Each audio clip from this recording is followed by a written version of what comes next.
Good evening, campgoers, and welcome to the Campfire Cast. Tonight's campfire tale may help grant you your deepest wish. Most say that it's less about the reward and more about the journey to it. However, this is a journey one should take at their own risk. The steps outlined in this story are actually quite simple. Find the right road, buckle up, and drive. Of course, there's much more to the game than that. This is 11 Miles by Emery. The link to the original story and more of the author's work is in the description below. Do you have something that you truly, relentlessly desire? Despite your state of life, is there something else that you would go completely to the end of the world to get? Well, lucky for you, there's a way to achieve what you're looking for. And you won't need to go to the end of the world to get it. But you will need to go somewhere, and the place may be too out of reach for some. It's not far away, closer than one may believe, but there are requirements that some individuals may not meet. First, whatever it is that you seek, know that you must seriously desire what you want. In your eyes, it should be something you need. If you begin the journey without the correct state of mind, you will surely fail, as it will be near impossible to turn back once the journey starts. The second requirement is that you will need a vehicle of sorts. Most use a car, as it's the most comfortable choice. There have been a select few that have used a small motorized vehicle such as an ATV or a motorcycle, but this has proven to be quite difficult, as the conditions of the journey can prove to be too bothersome. Do not use a vehicle too large or noticeable, as you will need some of the cover of night to be most safe. Also, while any sort of car will do, you may not want to choose the most expensive or cherished vehicle. You can take your slick new black Mercedes for the drive if you like, but don't expect it to come out in a pristine state. Make sure your vehicle is completely fueled before beginning the drive. The first task to accomplish is to locate the road. It doesn't have a name, it's not on the map, and technically, it doesn't even exist. It will only show up if you're looking for it at the right time. You will only spot it if you know what you're looking for. Finally, you must be alone during the journey. You didn't think you'd be able to go with a group, did you? It must be night when you begin. Choose the time of night where you believe the roads are least populated. Drive to any area that is just a stretch of road surrounded by woods. Here's where you want to start paying close attention. If you're looking for the road, it will turn up eventually, but you need to search for the road's hints in order to pull down the right one. Once you're close, you'll see or feel its signs, but what the signs will be depend on what it is you desire. For example, if you're in search of wealth, you may spot shimmers on the empty branches of trees, as if they resembled the shine of gold or diamonds. If you seek love, you may begin to see rose petals slowly dance in the light breeze, blowing in the road's direction. If you seek revenge, you might sense an ever-growing feeling of heat or anger in your body as you approach. Just know what it is you really want, and you'll have no problem finding the turn. Once you're sure you've found the revealed road, take a deep breath and turn down onto it. At this point, you have officially started down the nameless road, which brings you through 11 miles, leading to whatever it is you seek. Each mile will test your desire, and will expose if you really do want what you're searching for. Before you go any further, stop the car and be wary of a few advisements. Do not turn on the radio during the drive. Do not use a phone during the drive. Your reception will be cut off anyway. Do not open the windows during the drive. Make sure they are closed before you continue. If you are riding in a vehicle without windows or a top, then prepare for the worst, as the odds are heavily against you. Do not attempt to leave your vehicle at any time. You'll never want to exceed 30 miles per hour, unless you're desperate to make it through a section of the road.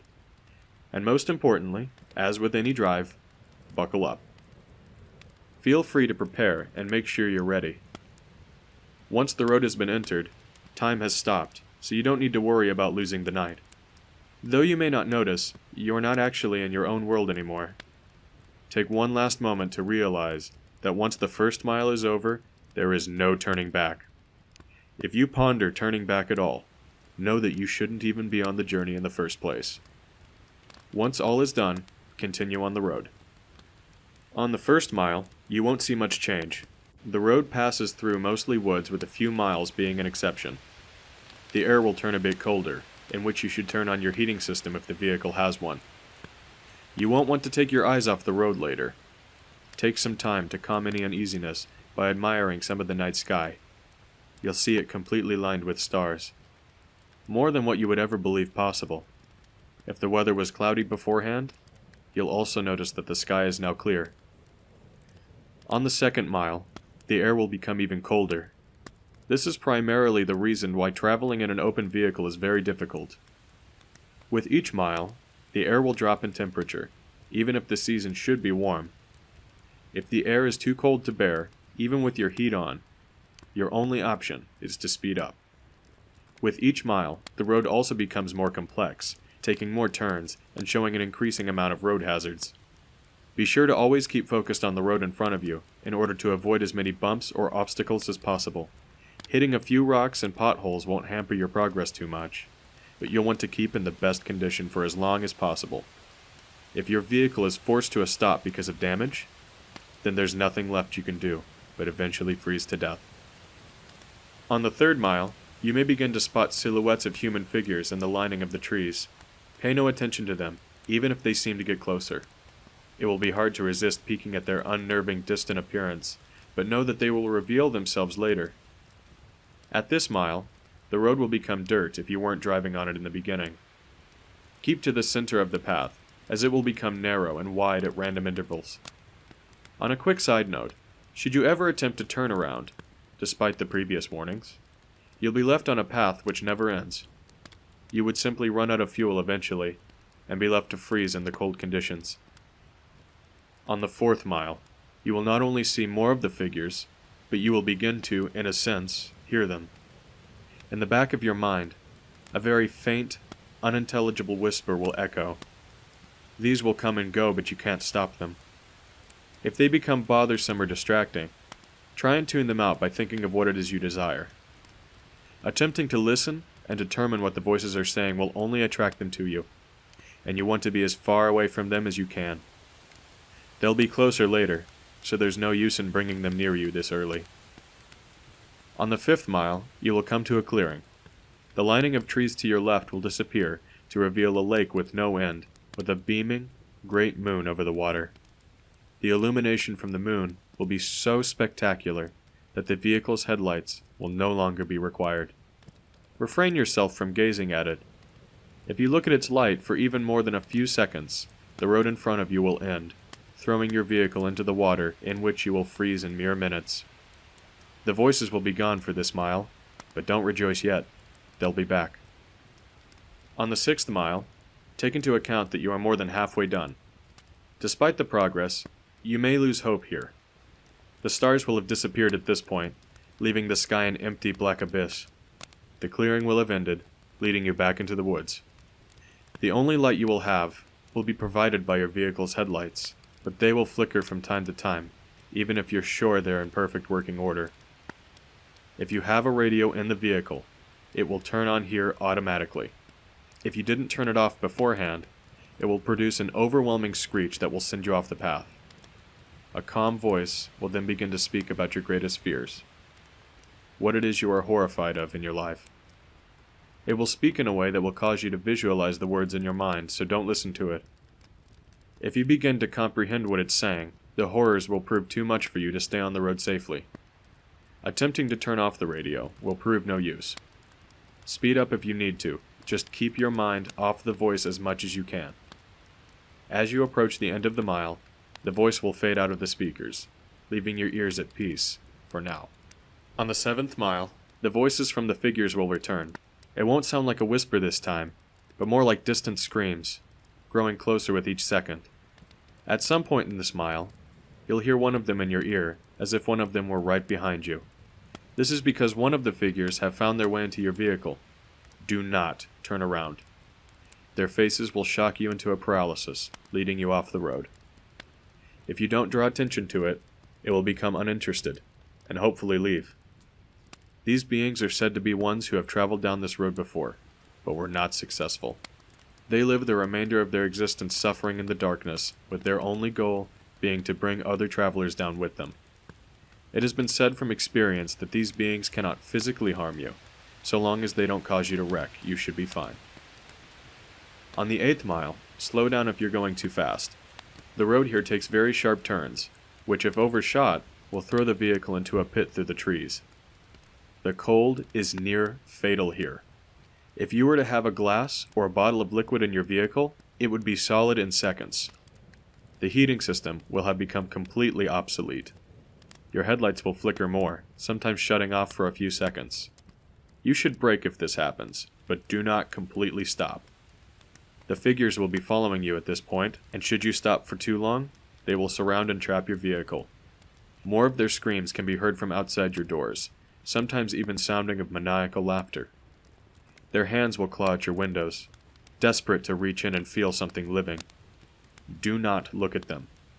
They won't block your windshield, and the last thing you want to happen is to crash and be trapped with them. If you don't make it from here, pray that it's the freezing that ends you. On the 9th mile, your vehicle will stall. The headlights will shut off, as will all other systems inside. There is nothing you can do to prevent this. What you will need to do is close your eyes and immediately attempt to restart the vehicle. Keep your eyes closed, as the figures would have surely surrounded you at this point. The starting of the vehicle will frighten them, and they will all back away temporarily. This will give you a chance to start moving forward again. If you begin to hear the windows crack from their struggle, don't lose focus. The beings can alter the vehicle, but remember that they still do not have the strength to physically affect you. You will hear nothing but their voices rampage in your mind, as there could be anywhere between a dozen or 100 after you now. Once you start the vehicle, floor it. Floor it so long as you can stay on the path. When this mile's done, the beings will retreat. On the 10th mile, the voices of the beings will stop. If you were to look in your rearview mirror, do not actually do this. You will see them following you, but not as if they were chasing. They're watching you, as if they were seeing you off. As you go down the 10th mile, the road will be smoother, as if you were back on the 1st mile. The figures will be lining the sides of the path ahead of you. They won't be after you, but they will watch you as you pass. Some have theorized that the beings are impressed here, that you have come a long way on the journey to what you desire. This is false. They are not impressed, but they are happy. They are happy you are about to approach the next mile. They are happy because you are most likely going to your death. On the 11th and final mile, everything in your vehicle will lose power as it did on the 9th mile. The vehicle would normally be immobile, but you will still be moving. An unknown force will be pulling you forward. In the darkness, you will see a glowing red light up ahead, as if it were a light at the end of a tunnel. Close your eyes and cover them. Do whatever it takes to make sure you do not see what you are about to go through. Covering your ears would also be helpful, but keeping your eyes covered should be a higher priority. The red light is another clearing, but there's no moon or lake this time. Once it's entered, unrelenting and inconceivable noises will sound from all directions. No amount of bravery and conditioning will spare you from these sounds. The cold will turn into a merciless heat, burning all parts of the vehicle. You will feel the illusion of the flesh being burned off your bones, that every part of you is being destroyed as you travel through screams and audible suffering. As long as you keep your eyes closed and resist the urge to see where you are, you will survive through the suffering. This will last a total of 31 seconds, but many fail to keep their vision closed during that time, and are left to the worst fate of the road. Where is this mile located? Those who have survived do not know. Some have named it the transmission from hell, but whether it's a part of hell is debatable. After the final mile, power will return. Stop the vehicle. Take a moment to possibly regain some of your sanity. Let the screaming in your ears begin to fade, and know that you have nearly completed your journey with the hardest task overcome. Breathe, and begin to drive forward once again. After only a kilometer, your vehicle will arrive at a dead end.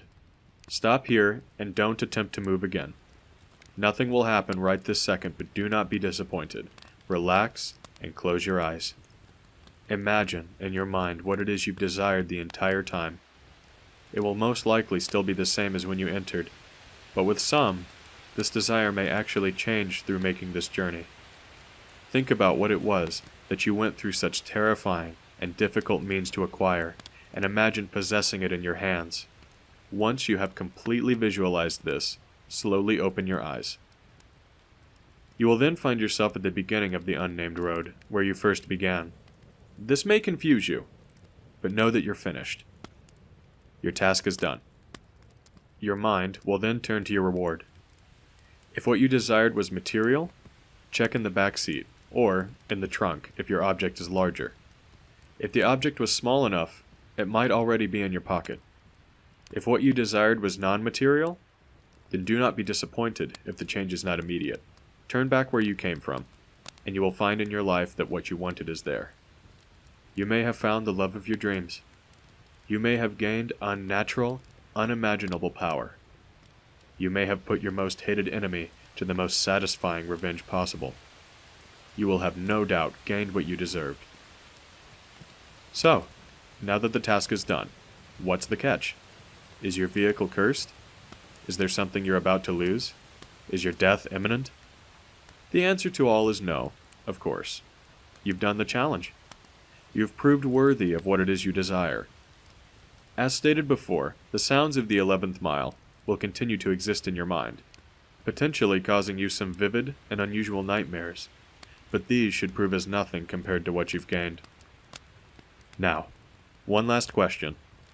Is there something else you desire? Are you not yet satisfied? After all, you're left right back where you started. The road's right in front of you. So are you up for another drive? If so, buckle up and just move forward.